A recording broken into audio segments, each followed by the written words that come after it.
National Herald case, ED और कांग्रेस, ये तीन नाम ऐसे हैं जो पिछले कई दिनों से सुर्खियों में हैं। मामले में ताज़ा अपडेट ये भी है कि ईडी ने यंग इंडिया लिमिटेड के ऑफिस को सील कर दिया है। नेशनल हेरल्ड अखबार की शुरुआत आज़ादी से पहले 1938 में पंडित नेहरू की संस्थान एजेएल ने की थी और वो इसके पहले संपादक भी थे। लेकिन जब पंडित नेहरू प्रधानमंत्री नेहरू बने तो उन्होंने नेशनल हेरल्ड के संपादक के पद से इस्तीफा दे दिया। तो आखिर पहले प्रधानमंत्री के जरिए शुरू किए गए इस अखबार के दफ्तरों में आज ताला क्यों पड़ गया? नेशनल हेरल्ड जो जिस तरह पहले जो चल रहा था उसमें बड़े खर्चे थे। कई सालों से अखबार निकल रहा था, बीच में अखबार निकलना बंद भी हुआ, मगर वो जो जो डेली खर्चे होते थे, एक्सपेंसेस, स्टाफ को पैसा देना वगैरह वगैरह, वो सारा एक उसका कर्जा लेके उन्होंने उसको वो सारे ऑब्लिगेशंस, जो लायबिलिटीज को अदा किया है, क्योंकि नेशनल हेरल्ड अखबार का भी प्रॉफिट मेकिंग तो था नहीं, राइट? कोई it was a party newspaper और उसकी कोई कमर्शियल वायबिलिटी नहीं थी, क्योंकि पार्टी का अखबार था। इसी तरह जिस तरह आरएसएस का अखबार जो ऑर्गेनाइजर है वो उसमें भी खर्चा ही होता है, उसमें कोई आमदनी नहीं है उस अखबार में, ठीक है? तो उसी तरह जो पॉलिटिकल पार्टीज की या सीपीएम का आप ले लो, लेफ्ट के भी अखबार चलते हैं, वो सब पार्टी फंड से ही उसको चलाते हैं। तो इसको भी उसी तरह चलाया गया, मगर एक स्टेज आया जब ये अपने जो कर्जा लेके इसको चला रहे थे और वो कर्जा अदा नहीं कर पाया, जिसको आखिर में जाके जो 90 करोड़ एक्यूमुलेटेड जो डेट हो गया over the years, that debt was accumulated over the years. कई सालों का वो जो खर्चे थे, वो मेरे ख्याल लोन लेके वो उसकी पूर्ति कर रहे थे। तो उसके बाद वो एक वन टाइम उस डेट को पे करने का, जो नई कंपनी आई थी उसने उसको वन टाइम पे करके फिर ये सारा रिस्ट्रक्चरिंग हुआ है। तो वो डेट असल में पिछले 10 साल का, जो 10-15 जो जितने भी साल का, वो एक एक्यूमुलेटेड खर्चा था, वो डेट था नेशनल हेरल्ड का। इतिहास में जाएं तो जब हम अंग्रेजों से लड़ाई लड़ रहे थे तब यह अखबार अंग्रेजों के खिलाफ भारतीयों की आवाज उठाया करता था। नेशनल हेरल्ड के शेयर होल्डर 5000 स्वतंत्रता सेनानी हुआ करते थे, लेकिन 6 दशक बाद 2008 में इस अखबार को बंद कर दिया गया क्योंकि इस पे 90 करोड़ का कर्ज था और यहीं से केस चर्चा में आया। अब ध्यान से सुनिए, ये कर्ज किसी और से नहीं बल्कि कांग्रेस पार्टी से ही था। 3 भाषाओं में, हिंदी, इंग्लिश और उर्दू में चलने वाले इस अखबार को बंद करना पड़ा। ये कर्ज कैसे हुआ? साल 2009 में यूपीए की सरकार बनने के 1 साल बाद 2010 में एक कंपनी का सेटअप किया गया, यंग इंडिया लिमिटेड। इसके डायरेक्टर बने राहुल गांधी और 76% की ओनरशिप राहुल गांधी और सोनिया गांधी के पास रही, यानी दोनों के पास 38% और बाकी के शेयर होते हैं मोतीलाल वोरा, सुमन दुबे, सैम पित्रोदा और ऑस्कर फर्नांडिस। फिलहाल ऑस्कर फर्नांडिस और मोतीलाल वोरा दोनों ही इस दुनिया में नहीं हैं। अब जो पैसा एजेएल को कांग्रेस पार्टी को देना था, उसमें से young India limited Congress party को 50 लाख रुपए दे देती है और एजेएल के बाकी के रिकवरी राइट्स अपने पास ले लेती है। अब प्रॉब्लम यह है कि नेशनल हेरल्ड के पास कई सारे एसेट हैं, जैसे दिल्ली के अलावा मध्य प्रदेश में, महाराष्ट्र में और लखनऊ में भी इनकी प्रॉपर्टीज हैं। 8 साल गुजरने के बाद नेशनल हेरल्ड को 2016 में एक बार फिर से शुरू किया गया था, लेकिन इस बार डिजिटल माध्यम से। इस मामले में सुब्रमण्यम स्वामी की एंट्री हुई साल 2012 में, जब स्वामी ने एक याचिका डालकर कांग्रेस नेताओं पर धोखाधड़ी का आरोप लगाया। उन्होंने अपनी याचिका में कहा कि यंग इंडिया लिमिटेड ने नियमों के खिलाफ जाकर 50 लाख रुपए देकर एजेएल की 2000 करोड़ की संपत्ति को अपना बनाने की चाल चल रही है। इसी के चलते स्वामी ने एजेएल के सभी शेयर होल्डर्स पर केस कर दिया और उनके इस ट्रांजैक्शन को इलीगल कहा। अब इसी की जांच ईडी कर रही है। मैंने आपको बताया था कि नेशनल हेराल्ड के 5000 शेयर होल्डर्स हुआ करते थे। सवाल ये भी उठता है कि उनका क्या हुआ। दरअसल 2008 आते आते इसके शेयर होल्डर्स हो गए 1057। तो इनमें से कई शेयर होल्डर्स जैसे शांति भूषण सुप्रीम कोर्ट के जज रहे जस्टिस मार्कंडे काटजू ने भी यंग इंडिया लिमिटेड पर आरोप लगाया था कि 2010 में जब शेयर ट्रांसफर किया गया तो हमसे कोई कंसेंट नहीं लिया गया था।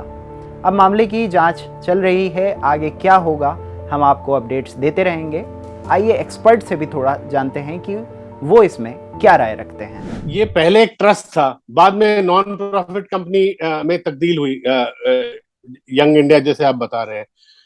अब पहले 1000, जैसे आप कह रहे हो 2008 के बाद 1000 शेयर होल्डर्स थे। अब 1000 शेयर होल्डर्स नहीं थे, ट्रस्टीज थे। एक किस्म से आप उनको या शेयर होल्डर की तरह मान सकते हो, ट्रस्ट के शेयर होल्डर्स। तो उस वक्त जो प्रोसीजर जो उन्होंने अडॉप्ट करी है, अब कांग्रेस पार्टी ये कहती है कि उन्होंने जो जो कंपनी लॉ के तहत जो जो प्रोसीजर्स अडॉप्ट करने थे उन्होंने किया है। अब एक दो, जैसे आपने बताया, एक दो शेयर होल्डर्स कह रहे हैं कि उनको इन्फॉर्म नहीं किया गया, तो मान के चलो इन्फॉर्म नहीं किया गया। तो इसके बावजूद मैं ये कह रहा हूं कि इसमें मनी लॉन्ड्रिंग, इसमें क्रिमिनल केस, मनी लॉन्ड्रिंग का जो प्रोसीड्स ऑफ क्राइम कहां से आता है। मेरा सवाल यह है कि अगर कुछ प्रोसीजरल वायलेशन हुए भी हो तो वो कंपनी लॉ के तहत वो प्रोसीजरल वायलेशन का आप केस कीजिए, उसमें कंपनी लॉ में जो भी फाइन वाइन आता आप दीजिए। इसमें क्रिमिनलिटी, क्योंकि कंपनी लॉ प्रोसीजरल वायलेशन में क्रिमिनलिटी का इतना रोल नहीं है, मगर यहाँ पे पूरी तरह जो ईडी जो हावी हुई है, वो मुझे लगता है कि बिल्कुल पॉलिटिकली ड्रिवन है। क्योंकि एक बात तो मैं बिल्कुल मानता हूं कि जब ये एसेट्स जो historically acquired asset Nehru ji के टाइम, अब नेशनल हेराल्ड बिल्डिंग 1950 में उसकी वैल्यू, हिस्टोरिकल वैल्यू देखो तो आप कुछ नहीं रही होगी। आज की तारीख में अगर वो 200-300 करोड़ है तो वो कोई उसका कोई कैश, वो एक कंपनी से दूसरी कंपनी में चला गया है। मगर जो नए शेयर होल्डर्स हैं, जो सोनिया गांधी और राहुल गांधी और जो 3 शेयर होल्डर्स हैं, वो इस एसेट्स को बेच नहीं सकते और इसमें कोई इसका पैसा नहीं निकाल सकते। ये नॉन प्रॉफिट में कोई भी जो शेयर होल्डर है वो कंपनी से पैसा नहीं निकाल सकता। अगर रूल है तो where is the money laundering. मेरा ये सवाल है कि इसमें पैसा इधर से उधर कहाँ हुआ है। ये एक सिंपल सा सवाल है। हाँ, एक प्रॉब्लम है इसमें जो मैं शुरू से कहता हुआ रहा हूं, जो इसमें कांग्रेस पार्टी की बड़ी गलती है। पहले अगर आपके 1000 शेयर होल्डर्स थे तो आपको नई कंपनी में भी अगर 1000 भी नहीं, कम से कम 100-200 शेयर होल्डर्स को आप रखते, और सोनिया गांधी और राहुल गांधी इसके बजाय कि 38% शेयर दोनों ने 38% ईच दोनों के शेयर होल्डिंग है। अगर 0.5% शेयर होल्डिंग होती दोनों की, और 200 लोग अगर होते विद 0.5% ईच, या 100 शेयर होल्डर होते 1% हर एक का, तो उसमें एक बहुत इक्विटेबल ट्रांसफर के तौर पे इसे देखा जा सकता था। तो ये गलती कांग्रेस पार्टी से हुई है कि इन्होंने जो नई कंपनी जो बनाई है, हालांकि नॉन प्रॉफिट है, उसमें कोई कैश का ट्रांसफर नहीं हुआ अभी तक, या कोई मनी लॉन्ड्रिंग का कोई कैश का ट्रांजैक्शन ही नहीं है। तो इस ट्रांसफर में मैं कह रहा हूं जो नई जो रिस्ट्रक्चर्ड कंपनी है, मगर ये जो 38% शेयर होल्डिंग जो इन्होंने रखा अपने लिए और अपने गांधी फैमिली में, सोनिया गांधी और राहुल, ये जो इसी से सुब्रमण्यम स्वामी प्रवोक होके वो कोर्ट गए हैं। जो 10 साल पहले स्वामी कोर्ट किस लिए गए हैं, वो इसलिए कि इन्होंने ये पूरी जो कांग्रेस पार्टी की जो एसेट्स हैं, ये इन्होंने 38% अपने नाम 76% कैसे कर लिया।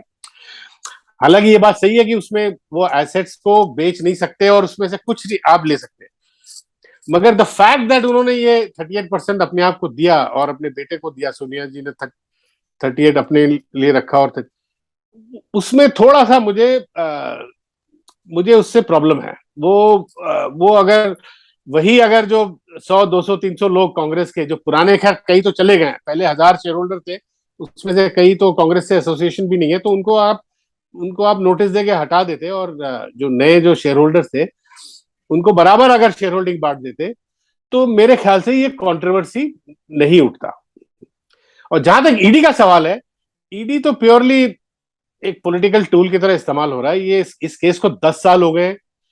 10 साल में कोर्ट ने कई डॉक्यूमेंट्स मंगवाए, कोर्ट ने कई डॉक्यूमेंट एग्जामिन करे, सुब्रमण्यम स्वामी ने कई डॉक्यूमेंट दिए हैं, इनकम टैक्स ने कई तहकीकात करी है, ईडी ने भी तहकीकात कर ली है। जो मेरे हिसाब से जो केस 12 साल में नहीं कर पाए हैं, मुझे लगता है कि उसमें अगले अगले 10 साल में भी कुछ उसमें निकलेगा नहीं। और मैं इसलिए ये कह रहा हूं क्योंकि ईडी का जो हिस्टोरिकल रिकॉर्ड है, आप ये छोड़ दीजिए, 100 में से वो एक से कम केस में वो कन्विक्शन कर पाए, 0.4%। तो मैं ये नहीं मानता कि ये नेशनल हेराल्ड का केस उस 0.4% के कैटेगरी में आएगा। ये तो इनसे ये केस ये बस ये एक पॉलिटिकल एक टूल बन के रह गया, और ये इससे पॉलिटिक्स ही हो रही है और कुछ नहीं है। इसके पॉलिटिक्स से कई पहलू है, मगर मैं उसमें जाना नहीं चाहता। तो क्योंकि बीजेपी, मोदी जी ने ये कहा था 2014 में, खास कर उन्होंने आश्वासन दिया था कि पॉलिटिकल करप्शन केसेस में फास्ट ट्रैक कोर्ट्स आएंगी और 3-4 साल के अंदर सारे केसेस डिसाइड होंगी। मगर मैं इनसे पूछना चाहता हूं बीजेपी से, अभी तक आपने वाड्रा का केस क्यों नहीं पूरा किया? क्योंकि ये नहीं करना चाहते, क्योंकि उसको लटकाए रखना चाहते। जब टाइमिंग है, जब पॉलिटिकल, अब 2024 के इलेक्शन से पहले फिर वाड्रा वाला फिर उठेगा। पूरे 10 साल हो गए। हाँ, और इसी तरह इनका मामला चल रहा है। और ये तो सभी को पता है कि जो अभी तक जो ईडी ऑपोजिशन पार्टी, हर एक ऑपोजिशन रीजनल पार्टी के खिलाफ ईडी ने कार्रवाई शुरू करी है। अब उसमें कितने सही है कितने गलत है हमें वो भी पता नहीं, और वो भी ईडी के जो कन्विक्शन रिकॉर्ड में कहां बैठेगा, जो 0.4% जो सक्सेस रेट में बैठेगा, या 99.6% जो सक्सेस नहीं हुआ है, जो नहीं कर पाए, उस कैटेगरी में आएगा। ये तो अभी आगे बाद में ही पता लगेगी। मगर ईडी का ये रवैया तो चलता रहेगा। मैं आपको एक आंकड़ा देना चाहता हूं। सुप्रीम कोर्ट में पिछले साल सीबीआई ने अपना कन्विक्शन रेट सुप्रीम कोर्ट में एफिडेविट में दिया है, 65% कन्विक्शन रेट। मतलब 100 में से 65 केस सीबीआई सॉल्व करती है, और ईडी 100 में से 0.4%, एक से भी कम केस। तो ये तो ईडी से सवाल पूछना चाहिए। मीडिया अभी तक ईडी से कोई सवाल नहीं पूछ रही। पार्लियामेंट कमेटी बैठनी चाहिए, भाई ये हमारा टैक्स पेयर का पैसा है जो ईडी जिससे चल रहा है, इतना बड़ा डिपार्टमेंट चल रहा है, इसका टैक्स पेयर का पैसा कैसे इस्तेमाल हो रहा है और इसकी क्या सक्सेस रेट है ईडी की, इस पे भी एक बहुत बड़ा सवाल उठता है।